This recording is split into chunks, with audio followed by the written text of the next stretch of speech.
नमस्कार, स्वागतम, सुस्वागतम, आप सभी का स्वागत है प्रोजेक्ट बाय ऑनलाइन चैनल में। तो आज हम वापस आ चुके हैं हमारे कंट्रोल और कोऑर्डिनेशन चैप्टर के साथ में, यानी कि नियंत्रण और समन्वय अध्याय के साथ में। तो ये है हमारा लेक्चर नंबर 2 और हम इसमें क्या कवर करने जा रहे हैं? हम करेंगे कवर जो कि हमने पिछले बार नहीं करा था, यानी कि उसके आगे का हम कवर करेंगे। ठीक है, तो हमारे पास हमने पिछले क्लास में जो इसकी लास्ट क्लास थी उसमें हमने किया था कवर कि रिसेप्टर्स क्या होते हैं, नीड क्या है कंट्रोल कोऑर्डिनेशन की, कंट्रोल कोऑर्डिनेशन होता क्या है, बेसिक्स जो थे इसके इंट्रोज वो हमने कवर कर लिए थे, राइट। और अब हम करेंगे इसके आगे कि नर्वस सिस्टम जो होता है वो क्या होता है। ठीक है, तो बहुत ही रोमांचक लेक्चर रहने वाला है। ठीक है, तो बने रहिए, अपनी कुर्सी की पेटी बांध लीजिए, अपने नोटबुक के साथ तैयार रहिए और हर एक चीज नोट करो आप। ठीक है, अब स्क्रीनशॉट लेके रखो, बाद में नोट करना, बट मैं कहूँगा कि आप क्लास के साथ में नोट करो, बिकॉज बाद में क्या होता है वो फिर थोड़ा सा प्रोक्रेस्टिनेशन हो जाता है। तो ना अभी तुम करते करते चलो, ठीक है, लाइन से। चलो हम शुरू करते हैं अपना चैप्टर। तो एज ऑफ हमने लास्ट टाइम नर्वस सिस्टम के बारे में समझा था कि नर्वस सिस्टम क्या होता है भाई। नर्वस सिस्टम एक सिस्टम है जो कि हमारी पूरी बॉडी को कंट्रोल और कोऑर्डिनेट करता है। उसके अंदर बहुत सारे ऑर्गन्स हैं, बहुत सारे पार्ट्स हैं, वही हमारे सामने में ये रहे। तो नर्वस सिस्टम जो है उसके बेसिकली जो पार्ट्स हैं वो ये 3 है।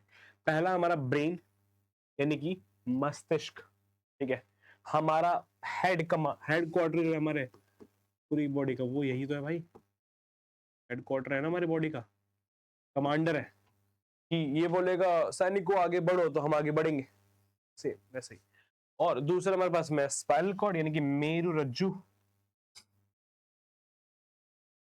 ये इसका नाइट, हेड कमांडर का नाइट है, ये भी साथ में काम करता है। और ये है इनके सिपाही, यानी कि नर्व्स, ये हमारे हैं सिपाही।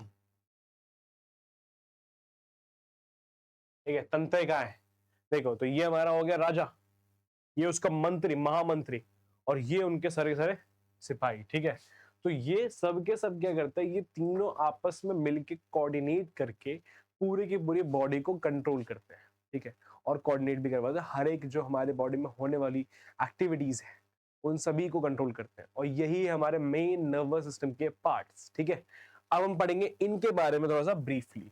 तो उसके बारे में जानने से पहले हमारे बॉडी में जो पूरे तरीके से रिले करते हैं नर्व, जो इनकी बात की हमने, वही है ये। देखो, ये जो है, ये जो आपको दिख रहा है स्ट्रक्चर यहाँ पर, ये स्ट्रक्चर जो है यही है हमारी बॉडी में तैरने वाली नर्व्स। और हर एक स्ट्रक्चर को हम बोलते हैं एक न्यूरॉन। क्या बोलते हैं? न्यूरॉन। तो ये जो है ये न्यूरॉन है। ठीक है, ये बोलो तो ये इंफॉर्मेशन हमारी बॉडी में पास करने वाले मेन जो हमारे सेल्स होते हैं, ये सेल्स जो होते हैं, ये भी एक टाइप का सेल ही होता है भाई। ये क्या होता है? न्यूरॉन। इन्हें बोलते हैं नर्व सेल। क्या बोलते हैं? Nerve cell. न्यूरॉन को हम क्या बोलते हैं? नर्व सेल, या फिर हिंदी में हम इसको बोलते हैं तंत्रिका। क्या बोलेंगे? तंत्रिका, ये तंत्रिका कोशिका, तुम जो बोलना चाहो। ठीक है, अब ये हमारा कुछ ऐसा दिखता है। ठीक है, तो न्यूरॉन है क्या बेसिक? देखो, neuron is the structural and functional unit of the nervous system. ये पूरे के पूरे नर्वस सिस्टम का स्ट्रक्चरल और फंक्शनल यूनिट है, यानी कि काम करता है, सारे काम यही करता है, मेन तो यही है। और पूरा का पूरा जो नर्वस सिस्टम है वो इससे ही मिलकर बना हुआ है। ठीक है, तो न्यूरॉन जो है तंत्रिका, तंत्र की संरचनात्मक एवं क्रियात्मक इकाई है। ध्यान देना भाई, छोटी मोटी चीज नहीं है ये बहुत ज्यादा इंपॉर्टेंट चीज है न्यूरॉन। ठीक है, अभी इसके पार्ट जब हम देखेंगे, अभी तुम इसको देख लो कितना प्यारा स्ट्रक्चर दिख रहा है, अभी हम इसके पार्ट्स के बारे में भी डिटेल में पढ़ेंगे, तब और मजा आएगा। ठीक है, देखो, तो ये रहे हमारे पास पार्ट्स ऑफ न्यूरॉन्स। तो ना पहले मैं तुम्हें ना यही बताया था इसके पार्ट्स क्या हैं। देखो, जो आपको ना यहाँ पे ये जो सेंटर में दिख रहा है, ये तो बहुत ईजी है, ये एक सेल है। तो यहाँ पे जो सेंटर में होगा इसका नाम क्या होगा? ये होगा हमारा न्यूक्लियस। क्या है? न्यूक्लियस। ठीक है, यानी कि केंद्रक। अब ये जो सेल के आसपास में ये जो एरिया है, इसे बोल देते हैं हम सेल बॉडी। क्या बोलते हैं? सेल बॉडी, यानी कि तंत्रिकाक्ष, मेरे ख्याल से तंत्रिकाक्ष।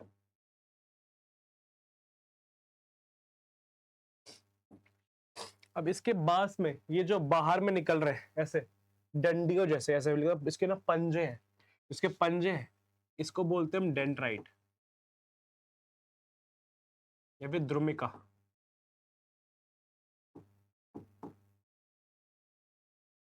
अभी जो बॉक्स शेप की जो पूरी पूरी यहाँ पर लेन जा रही है, यहाँ पर पतली सी, इस रिले लेन को बोलते हैं हम एक्सन, एक्सॉन बोल दो तुम इसको, ठीक है। और ये जो अंतिम सिरा है यहाँ पे जो, इसे बोलते हैं तंत्रिका का अंतिम सिरा, यही बोलते हैं इसको, तंत्रिका का अंतिम सिरा है, फिर नर्व एंडिंग, अंतिम सिरा, या फिर तुम इसको बोलो नर्व एंडिंग।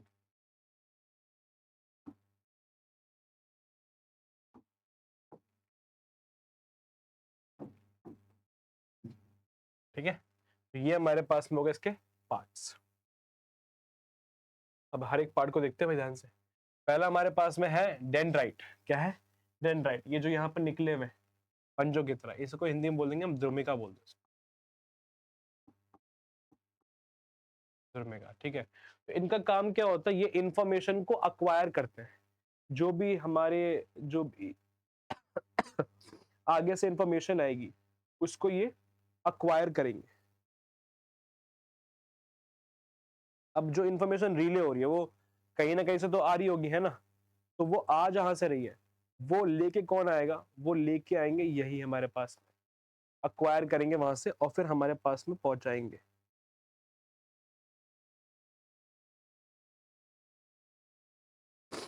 ठीक है, तो आगे देखो, आगे ये क्या करते हैं, ये सूचना प्राप्त करते हैं, अक्वायर करते हैं इंफॉर्मेशन को।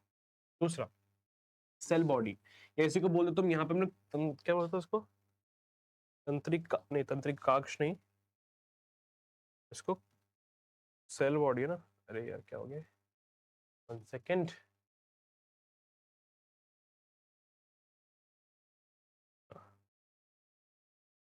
हाँ अब हो रहा है, देखो ऐसे बोल देंगे हम कोशिका काय, कोशिका काय यानी कि सेल बॉडी, और एक्सॉन को बोलेंगे हम तंत्रिकाक्ष। ठीक है, आगे चलते हैं। देखो तो सेल बॉडी यानी कि कोशिका काय, कोशिका काय काम क्या होता है इसका, ये जो ऊपर से हमें इंफॉर्मेशन है, देखो ये जो पंजे हैं यहाँ पर लगे हुए, ठीक है, इन पंजों ने इंफॉर्मेशन ली आगे से, अभी लेंगे तो आई कहां पर, इस सेंटर वाली बॉडी में, तो कहां पर इंफॉर्मेशन आई, acquired information travels as an electrical impulse. अब इस कोशिका काय में क्या होगी, वो एक्वायर्ड इंफॉर्मेशन आ गई बिजली की तरह। ठीक है, अभी जो कोशिका द्रव्य, द्रव्य नहीं काय, प्राप्त सूचना विद्युत आवेग के रूप में संचरित होती है, किसकी तरह, विद्युत आवेग यानी कि बिजली की तरह। अभी कहा था इसमें इलेक्ट्रिकल इंपल्स होता है, ट्रेवल करता है, तो ये विद्युत आवेग की तरह ही अपने अंदर में इंफॉर्मेशन को लेके संचरित करती है। ठीक है, लास्ट ये जो बीच में हमारे पास में एक्सॉन, देखो यहां तक इंफॉर्मेशन आई, इसने आगे से इंफॉर्मेशन ली, इसने आपने उसको संचरित करा और आगे भेजा ऐसे। with the longest fiber on the cell body, it transmits electrical impulse from cell body to the dendrite of the next neuron. Axon कोशिका का सबसे लंबा रेशा है या कोशिका द्रव्य से अगले न्यूरॉन के डेंड्राइट तक आवेग पहुंचाता है। तो क्या करता है बेसिकली, इसने यहां से उठाया, ठीक है, कोशिका काय से, और यहां से लेके अगला जो न्यूरॉन आएगा यहां तक इंफॉर्मेशन लेके आएगा। ये मान लो तुम, यहां से इसने इंफॉर्मेशन को यहाँ पे रिले कर दिया। ठीक है, अब भी समझ लो, पहला काम है द्रुमिका यानी कि डेंड्राइट, इंफॉर्मेशन को पकड़ लिया, गैदर करा, सेल बॉडी कोशिका काय इंफॉर्मेशन को प्रोसेस करा और आगे रिले करा। ये जो एक्सॉन है ये उस इंफॉर्मेशन को यहाँ से एंडिंग तक ले आएगा, ये जो हमारी नर्व एंडिंग है।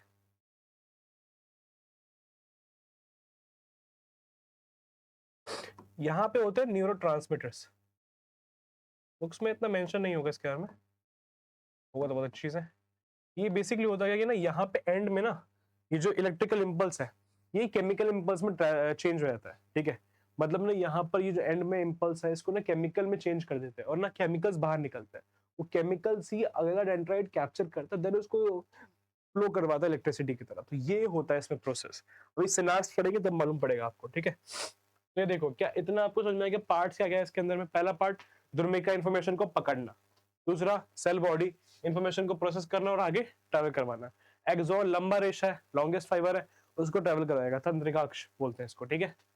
आगे तक, आगे अब यहाँ पे आ गया हम पे सिनेप्स। देखो अब होता क्या है, जो ये ना ये हमारी एक ना नर्व की एंडिंग, क्या है, नर्व की एंडिंग। दिख रही है आपको यहाँ पर, ये जो देखो, ये जो है ना बॉक्स शेप कैसे, ये गोल गोल से बल्ब जैसे, यही यहाँ पर बने बल्ब जैसे, ठीक है। अभी जो नर्व की एंडिंग है, और ये दूसरा एक न्यूरॉन है, क्या है, दूसरा, इसका डेंड्राइट है ऑफ अदर न्यूरॉन। ये कुछ ऐसा है, ऐसे मान लो कि ना ये हमारे पास में एक न्यूरॉन है,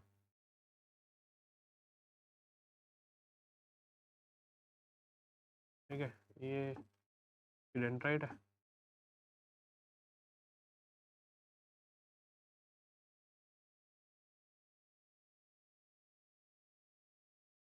ठीक है। अब यहाँ पर क्या हुआ, ये लास्ट में के पास में ये बल्ब लाइक स्ट्रक्चर है, इसकी नर्व एंडिंग हो गई,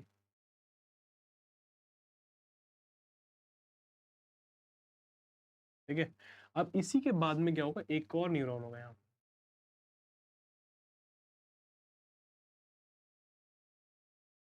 ठीक है।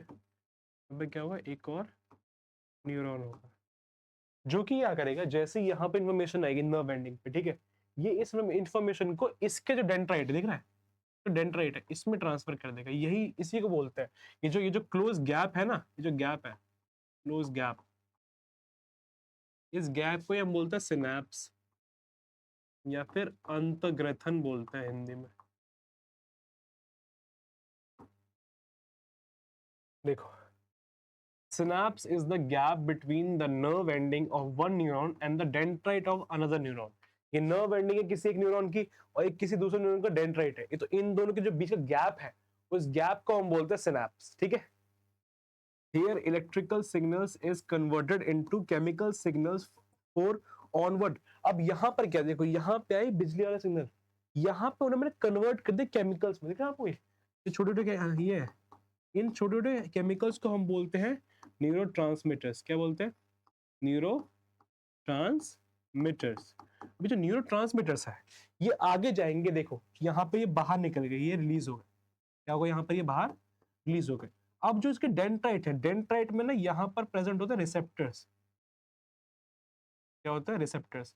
ये जो रिसेप्टर्स हैं, ये इस न्यूरो को रिसेप्ट कर लेंगे, पकड़ लेंगे, ठीक है। और इन्हें ये इन्फॉर्मेशन मिल गई इन द केमिकल फॉर्म। अब जैसे इन्होंने पकड़ा उसको, इन्फॉर्मेशन को पकड़ा, कैदर कर लिया, ठीक है। अब उसको आगे ये बिजली की फॉर्म में फ्लो करवा देंगे, सेम। और फिर वापस से इस न्यूरॉन से अगले इसी न्यूरॉन के नर्व एंडिंग तक सेम कहानी पहुंचेगी, और फिर वहां पे केमिकल में वो कन्वर्ट होगा, वापस से रिले होगा, और सेम प्रोसेस जो है वो हमेशा चलती रहेगी, ठीक है। सिनेप्स एक न्यूरॉन के तंत्रिका के सिरे और दूसरे न्यूरॉन के डेंड्राइट के बीच का अंतराल है। यह विद्युत संकेत को रासायनिक संकेत में बदला जाता है ताकि आगे संचार हो सके। क्योंकि यहाँ से बिजली का सीधा संचार नहीं हो सकता, तो क्या करते हैं कि जो बिजली हमारी पास में जो इलेक्ट्रिकल इंफॉर्मेशन है, उसको हमने केमिकल में चेंज किया, ठीक है। उस केमिकल का नाम हमने रखा है न्यूरोट्रांसमीटर, ठीक है। वो क्या करेगा, वो एक नर्व एंडिंग से निकलकर दूसरे के जो डेंड्राइट है उस तक जाएगा, वो रिसेप्टर और वो न्यूरोट्रांसमीटर, और जो दूसरे का डेंड्राइट है वो उसको रिसेप्ट कर लेगा, देन उस केमिकल को वापस से चेंज कर देगा इलेक्ट्रिकल में और आगे रिले करेगा। और जब वो उस डेंड्राइट वाले, जो अगला डेंड्राइट है इसके नर्व एंडिंग तक पहुंचेगा, तब वापस से सेम प्रोसेस होगा, उस इलेक्ट्रिकल को चेंज करने केमिकल में, और फिर ऐसे ही वो आगे रिले होता रहेगा। और यही होती है प्रोसेस हमारी सिनेप्स की, ठीक है। मुश्किल लगता है बट है बहुत ज्यादा इजी, ठीक है। होता क्या है, वापस समझ लो कि एक नर्व एंडिंग और दूसरा एक डेंड्राइट, उन दोनों के बीच का गैप होता है। इसमें होता क्या है कि नर्व एंडिंग में जो इलेक्ट्रिकल इंपल्स है उसको हमने केमिकल में चेंज किया, किसमें किया, केमिकल में, रसायन में, और उस रसायन को हमने आगे ट्रांसफर किया, दूसरा जो डेंड्राइट है, ध्रुमिक है, उसने उसे कैप्चर किया और आगे रिले करा। यही है हमारा सिनेप्स, ठीक है। अगला हमारे पास में आ गया रिफ्लेक्स एक्शन। देखो रिफ्लेक्स एक्शन क्या होता है, एक यू क्विक ऑटोमेटिक रिस्पॉन्स है एक स्टिमुलस का। तुमने मान लो तुमने एक गर्म बर्तन पे ऐसे हाथ रखा, तुम्हारा हाथ तुरंत ही पीछे आएगा। क्या तुमने ये सोचा कि मैं अपना हाथ हटाऊं, नहीं। अगर हम इतना सोचते तो मेरा हाथ जल जाता। ऐसा होता है कभी भी कि तुमने कोई किसी गर्म चीज को छू तो तुम्हारा हाथ तुरंत हट गया वहां से, अपने आप ही, बिना तुम्हारे कुछ किए? ऐसा होता है? होता है। हमेशा हुआ होगा, कभी ना कभी तो हुआ ही होगा ये चीज, ठीक है। और अगर ऐसा हुआ है तो ये सोचा कि ऐसा होता क्यों है, मतलब मैंने क्यों नहीं सोचा कि मैं हटाऊं उसे हाथ को, मतलब ये जो है ये मेरे कंट्रोल में नहीं है, ये रिफ्लेक्स एक्शन होता है। It is a quick automatic response to a stimulus. प्रतिवर्ती क्रिया बोलते हैं इसे, क्या बोलते हैं? प्रतिवर्ती क्रिया। प्रतिवर्ती क्रिया जो होती है वो हमारे कंट्रोल में नहीं होती है। अभी देखते हैं, पता चलेगा आपको। प्रतिवर्ती क्रिया किसी उद्दीपन, देखा यहाँ भी उद्दीपन आ गया, उद्दीपन आएगा तभी होगा। गर्म चीज पर हाथ हो तभी हाथ हटेगा, ऐसे नहीं हटता। ठंडे पर हो तभी हाथ हटेगा, ऐसे नहीं हटता अपने आप। ये प्रति त्वरित एवं संस्वय चलित प्रतिक्रिया होती है, अपने आप ही होती है। देखो तुम्हारा, ये देखो ये तुम्हारा हाथ है, तुमने किसी गर्म चीज पर रखा, तुरंत तुम्हारा हाथ हट गया। अब इसके पीछे कोई कोई सीक्वेंस है, देखो समझते सीक्वेंस को, वैसे आगे हम समझेंगे, बट स्टिल ये तुम्हारा हाथ है, ठीक है, तुमने ऐसे रखा,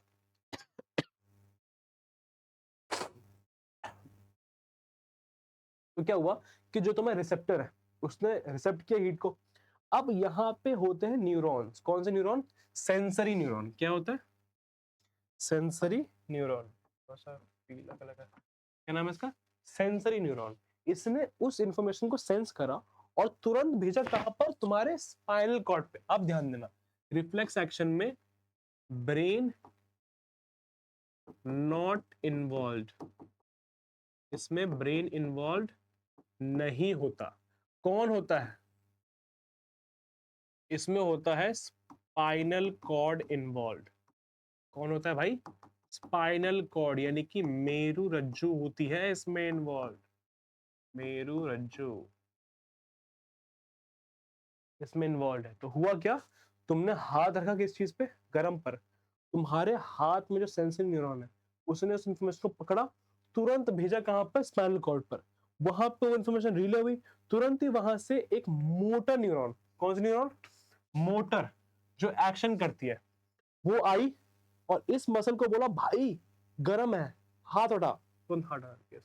और ये जो रिएक्शन हुई है बहुत ही फास्ट थी। तो तुम इतना जो मैं बताया कि इसने पकड़ा, ये गई, और अब इतना स्लो नहीं होता, पकड़ा तुरंत गई, तुरंत उसने बोला भाई हटा हटा हटा, हटा ले तुमने हाथ, ठीक है। बहुत माइक्रो सेकंड्स में ये एक्शन होता है, ठीक है।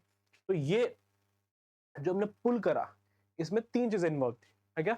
पहली सेंसरी न्यूरॉन, जिसने उसको सेंस करा, ठीक है, इन्फॉर्मेशन को। पहले तो पेन रिसेप्टर हमारे हाथ में जिन्होंने उसको वो गरम को समझा, ठीक है। फिर सेंसरी न्यूरॉन, उसने उसको रिले करा कहाँ पे? स्पाइनल कॉर्ड पे। स्पाइनल कॉर्ड ने उसे रिले बैक करा और वहां पे बोला मोटर न्यूरॉन के भाई हाथ हटा। और तब हमारी जो मसल्स थी, इफेक्टर मसल, जिसने उसने हाथ अपना हटा लिया, समझे? तो ये पूरा का पूरा ऐसा हुआ है हमारे पास में। देखो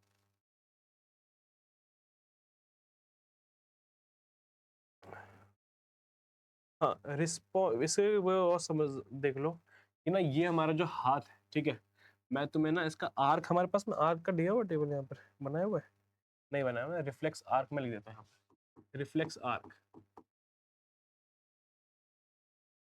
ठीक है, direction in which reflex action works, यही होता है, direction in which reflex action works.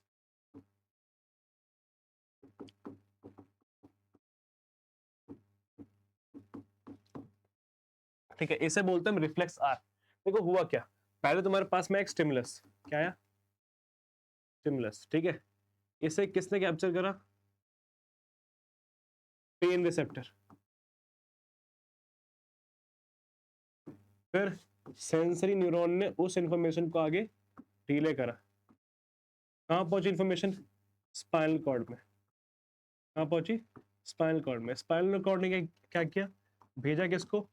Motor neuron को। इसने क्या किया? इसने एक्ट किया इफेक्टर मसल, जो हमारी मसल वहां पे एक्टिव थी, जो उस हाथ को हटाने में हेल्प करेगी। तो फिर हुआ क्या? रिस्पॉन्स।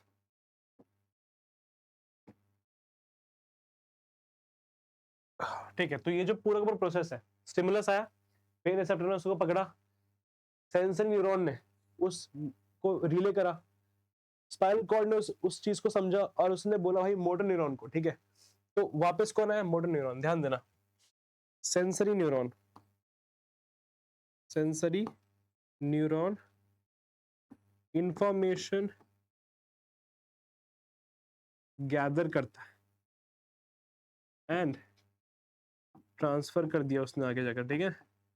लेकिन जो मोटर न्यूरॉन है वो एक्टिव है, वो एक्शन न्यूरॉन है, एक्शन न्यूरॉन, इसने एक्शन करा है।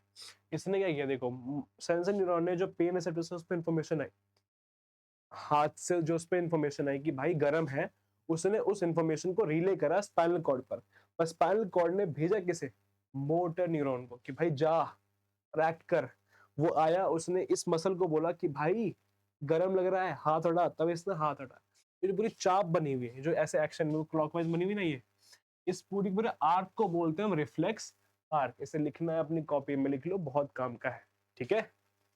चलो आगे। अब रिस्पॉन्स जो होता है, जो भी हमने बताया रिस्पॉन्स जो किया, ठीक है, इसके 3 तरीके होते हैं रिस्पॉन्स करने के, ठीक है। पहला वॉलेंटरी, यानी कि ऐच्छिक प्रतिक्रिया, जो मेरी इच्छा से हो। मैंने कहा मुझे ये पेन उठाना है, मैं अपनी इच्छा से उठाऊंगा, अपने आप नहीं उठाऊंगा, अपने आप नहीं, मेरा हाथ पहुंचेगा पेन उठा लेगा, मैंने सोचा, मैंने अपनी इच्छा बताई, तब उसने पेन उठाया, तब ऐसे उठाया। तो ये कंट्रोल कौन करता है, ये कंट्रोल करता है हमारा फोर ब्रेन, ब्रेन का आगे वाला हिस्सा, ये हिस्सा, ये कंट्रोल करता है हमारा फोर ब्रेन। वॉलेंटियर एक्शन जो होता है, ऐच्छिक प्रतिक्रिया को हमारा अग्र मस्तिष्क जो होता है वो नियंत्रित करता है, ठीक है। दूसरा एग्जाम्पल हो इसका, देखो टॉकिंग, राइटिंग, ये सब लिखना बोलना, ये सब कुछ हम सोच समझ के करते हैं, ठीक है। तो इन सब क्रियाओं को बोलते हैं हम ऐच्छिक क्रिया या फिर वॉलंटरी एक्शंस या वॉलंटरी रिस्पॉन्स बोलते हैं, ठीक है। जब ये उदाहरण बोलना लिखना, ठीक है। दूसरी हमारे पास में होती है अनैच्छिक क्रिया, यानी कि इनवॉलंटरी एक्शन, जैसे कि इसे कंट्रोल करता है हमारा मिड ब्रेन और हाइंड ब्रेन। एग्जाम्पल, दिल धड़कना, क्या तुम ये सोचते हो दिल धड़क और धड़केगा वो, नहीं नहीं, वो धड़कता ही है भाई, उस पर हमारा कोई कंट्रोल नहीं है, दिल धड़केगा ही। तुम उल्टी ऐसा लगता कि लाओ में उल्टी, नहीं भाई, वो अपने आप ही आनी है तुम्हें, ठीक है। तुम उसको लाओगे जाओगे नहीं, ठीक है। सांस लेना, क्या तुम खुद सांस लेते हो, हाँ हम खुद अरे नहीं, मतलब जानबूझ के कि अब मैं सांस लूंगा, अब मैंने सांस ले लिया, अब मैं 10 मिनट बाद लूंगा, नहीं ऐसा नहीं होगा, वो इनवॉलेंट्री है, वो अपने आप ही तुम सांस लेते रहोगे। इसे बोलते हैं अनैच्छिक क्रिया, ऐसी क्रियाएं जो कि हमारे कंट्रोल में नहीं है। कौन कंट्रोल कर रहा है इसको, मिड ब्रेन और हाइंड ब्रेन। ये इनवॉलेंट्री एक्शंस जैसे कि हार्ट बीट, वॉमिटिंग, रेस्पिरेशन, अनैच्छिक क्रिया बोलते हैं ना, अनैच्छिक प्रतिक्रिया बोल दो तो सॉरी। मध्य मस्तिष्क एवं पश्चिम मस्तिष्क द्वारा नियंत्रित होती है। उदाहरण इसका हृदय का धड़कना, उल्टी, सांस लेना, ये सब कुछ क्या है, इसके ही ऑप्शन है। तीसरा हमारे पास है रिफ्लेक्स एक्शन, अभी पढ़ा हमने। इसे कौन इसे कंट्रोल करता है स्पाइनल कॉर्ड, मेरु रज्जु, ठीक है। एग्जाम्पल क्या इसका, हाथ का हटना, गर्म चीज को छूने पर, जैसे हम छूते गर्म चीज को, हाथ का अपने आप हट जाना, ये भी अनैच्छिक की है, लेकिन ये बहुत फास्ट होती है, ठीक है। और ये रेगुलाइज नहीं होती है, हार्ट बीट तो रेगुलाइज्ड है, बट ये है हमेशा तुम हाथ हटा थोड़ी ना रहोगे, ये रिफ्लेक्स एक्शन इसे बोलते हैं। प्रतिवर्ती क्रिया कौन करवाती है, मेरुरज्जु। उदाहरण, गर्म वस्तु को छूने पर हाथ का तुरंत हट जाना, ठीक है। तो 3 टाइप के हम पे रिस्पॉन्स होते हैं। तीसरा, अब जो ये रिफ्लेक्स एक्शन, इसकी नीड क्या है, नीड क्या है भाई, क्या जरूरत है रिफ्लेक्स एक्शन की, देखो भाई, in some situations such as touching a hot object or pinching, we need to act quickly, otherwise our body would get harmed. Here response is generated from our spinal cord instead of brain. कुछ परिस्थितियों में, जैसे गर्म वस्तु को छूना या चुभन लगना, हमें तुरंत प्रतिक्रिया करनी होती है, अन्यथा शरीर के हानि हो सकती है, या यहाँ प्रतिक्रिया मस्तिष्क के बजाय मेरुरज्जु से उत्पन्न की जाती है। अब देखो होता क्या है कि ऐसी प्रतिक्रिया, मान लो कि मैंने कुछ गर्म गलती से छू दिया, ठीक है। अब अगर मैं इसमें सोचूंगा कि मैं अपना हाथ हटाऊं ना हटाऊं, हटाऊं ना हटाऊं, भाई मेरा तो हाथ जल जाएगा, राइट। तो ऐसी प्रतिक्रिया जहां पे मुझे इमीडिएटली किसी एक्शन की जरूरत होती है ताकि मेरे शरीर को डैमेज ना हो, उन प्रक्रियाओं को बोलते हैं हम रिफ्लेक्स एक्शन। और वही इसकी नीड ही वही है कि अगर ऐसी कोई सिचुएशन आ गई जहां पे ऐसा है कि हटना ही पड़ेगा हाथ को, ना बॉडी डैमेज होगी, तो भाई है ना जरूरत इसकी कि बॉडी डैमेज ना हो, सिंपल। चुभन लगना, और ये मस्तिष्क से कंट्रोल नहीं होती है, ये होती है स्पाइनल कॉर्ड से, क्योंकि इन्फॉर्मेशन फास्टली यहीं पे जाएगी, यहाँ जाएगी तो स्लो हो जाएगी, फास्ट पहले स्पाइनल कॉर्ड है, वहां जाएगी इन्फॉर्मेशन, वहीं से वापस आएगी, सोचना ही नहीं इसके बीच में, हटाना है हाथ तुरंत तुम्हें। तो इसी के साथ हमारा ये लेक्चर भी खत्म होते हुए, हमने पढ़ लिया है इस लेक्चर में नर्वस सिस्टम के बारे में, न्यूरॉन के बारे में, ठीक है, और साथ साथ में रिफ्लेक्स एक्शन के बारे में, मेन रज्जु के बारे में हमने बहुत कुछ पढ़ लिया, ठीक है। तो मिलते हैं आपसे नेक्स्ट लेक्चर में हम, ठीक है। सी सी यू इन नेक्स्ट लेक्चर। तो आपने जो जो पढ़ा है आज वापस से आप रिवाइज करेंगे, ठीक है, बहुत कुछ पढ़ लिया हमने, देख लो भाई, नर्वस सिस्टम पढ़ा था हमने पहले, पार्ट्स कितने हैं, फिर न्यूरॉन पढ़ा हमने, पार्ट्स ऑफ न्यूरॉन, फिर सिनैप्स क्या होता है, रिफ्लेक्स एक्शन, ये रिफ्लेक्स आर्क, रिस्पॉन्स कितने टाइप के होते हैं, रिफ्लेक्स एक्शन नीड क्या है। तो हमने काफी कुछ पढ़ लिया है इस लेक्चर में, तो मिलते हैं आपसे हम नेक्स्ट लेक्चर में, तब तक के लिए जितना पढ़ा है उसको रिवाइज करें, कोई सवाल हो तो, कुछ समझ में ना आया तो प्रिय थोड़ा सा लेक्चर को पीछे करके देख ले, ठीक है, तब भी कुछ सवाल हो तो प्लीज कमेंट सेक्शन में अपने सवाल डालें, ठीक है, हम उसे एड्रेस करेंगे बिल्कुल ही। तो मिलते हैं आपसे अगले लेक्चर में, तब तक के लिए धन्यवाद, शुक्रिया।